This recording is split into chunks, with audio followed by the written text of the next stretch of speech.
भोपाल से इस वक्त एक बड़ी खबर मिल रही है। मध्य प्रदेश में कर्मचारियों ने सरकार से कोरोना योद्धा का दर्जा मांगा है।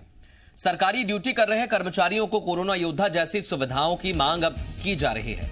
लिपिक वर्गीय सरकारी कर्मचारी संघ और तृतीय वर्ग कर्मचारी संघ की मांग है कि कोरोना योद्धा हमें बनाया जाए।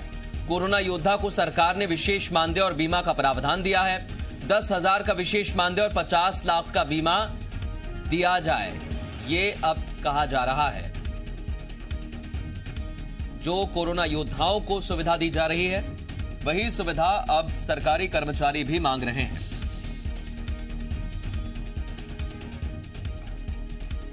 आपको ये बता दें, सरकार ने 50% कर्मचारियों को ऑफिस आने के लिए कहा है और जो स्थिति है इस वक्त की सभी के सामने है।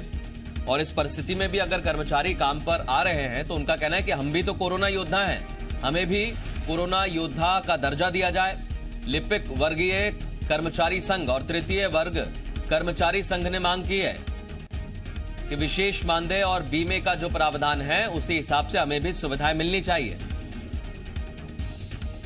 मेरी ये मांग है कि जितने भी शिक्षक हमारे शिक्षा विभाग के जो काम कर रहे हैं उनको कोविड योद्धा घोषित किया जाए। और जो लिपिक कामगार जो वो सब आ रहे हैं, हाँ, जो भी हमारे जो इसमें जो काम कर रहे हैं, जो भी इस कोरोना के नाम पे जिसकी ड्यूटी लगाई जा रही है, चाहे वो कोई भी हो, उस ड्यूटी में इस बात का उल्लेख होना चाहिए कि आपको कोरोना के कार्य के लिए हम ड्यूटी लगा रहे हैं और हम आपको कोरोना योद्धा भी घोषित करते हैं। ये सरकार को ऐसी व्यवस्था करना चाहिए।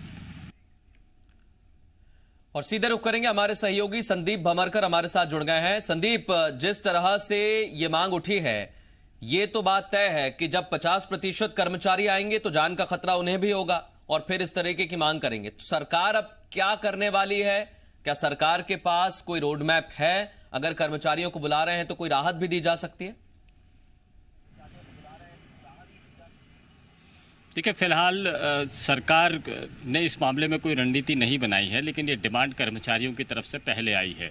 दरअसल एक ऐसा वर्ग भी है जो दफ्तर खुलने के बाद में अभी फील्ड पर भी काम कर रहा है और दफ्तरों में भी काम कर रहा है।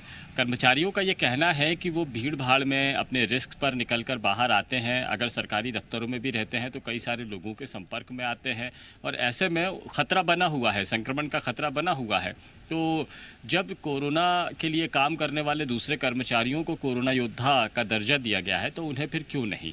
दो तरह के कर्मचारी हैं। एक कर्मचारी वो हैं जो कंटेनमेंट इलाके के अलावा या स्वास्थ्य विभाग या नगर निगम जैसे अमला है जो डायरेक्ट संक्रमित क्षेत्रों में घूम रहा है।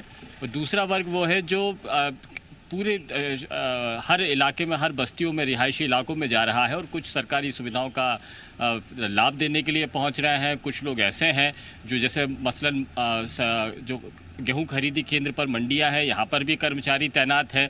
तो इन सारे कर्मचारियों को कोरोना योद्धा का लाभ क्यों नहीं दिया जाता? जबकि ये भी रिस्क उतना ही उठा रहे हैं। संक्रमण के दौर में वो घरों से बाहर निकल रहे हैं, अपनी जान को जोखिम में डाल रहे हैं। और यहाँ तक कि लिपिक वर्गीय शासकीय कर्मचारी संघ है, इसने भी ये कहा है कि वो भी अपने घरों से निकलकर सरकारी दफ्तर पहुंच रहा है, कई सारे लोगों के संपर्क में आता है। यदि वो किसी काउंटर पर बैठा है, अपनी टेबल पर भी बैठा है और बहुत सारे लोग उनसे मिलने के लिए आ रहे हैं, तो कौन संक्रमित है और कौन असंक्रमित ये जानना मुश्किल हो पाता है और ये जाहिर हो जाता है कि वो खतरा मोल ले रहे हैं। और चूँकि वो सरकारी ड्यूटी में है, सरकार के कहने पर ड्यूटी पर लौटे हैं और इसीलिए उनको कोरोना योद्धा का दर्जा दिया जाना चाहिए। दो तरह की सुविधाएं योद्धा को मिल रही हैं। पहली ये कि उनको 10,000 रुपये का मानदेय दिया जाता है। दूसरा, उनको जीवन बीमा उनका किया जाता है जिसमें मृत्यु के बाद में 50 लाख तक की राशि देने का प्रावधान है। ये प्रावधान आने के बाद में अब सरकारी कर्मचारियों में डिमांड बढ़ गई है। बारी अब सरकार की है इस मामले में कैसा फैसला लिया जाता। क्या वो ड्यूटी के अलग अलग दर्जे तय करेंगे जिसमें डायरेक्ट संक्रमित लोगों से मुलाकात करने वाले या उनके बीच में काम करने वाले कर्मचारी अलग, असंक्रमित क्षेत्रों में जाने वाले अलग, या फिर ड्यूटी पर लौट के कम जोखिम वाले अलग? और इन सभी लोगों के लिए क्या क्या सुविधाएं दी जा सकती हैं? क्या स्पेशल भत्ता उनको दिया जा सकता है? ये सरकार पर फैसला करना बाकी है। लेकिन कर्मचारी है, इन्होंने डिमांड कर दी है और अभी रणनीति बना रहे हैं कि अपनी डिमांड को पुख्ता तौर पर सरकार के सामने पेश करने के लिए, दबाव बनाने के लिए आगे कौन से रणनीति बनाए। तो कर्मचारी संगठन भी इस बात पर विचार कर रहे हैं। बिल्कुल, ये बहुत इंपॉर्टेंट है और कर्मचारी संघ भी इस पर विचार कर रहे हैं। अब देखना होगा क्या कुछ कदम इस पर उठाए जा सकते हैं। बहुत शुक्रिया संदीप तमाम बातचीत के लिए।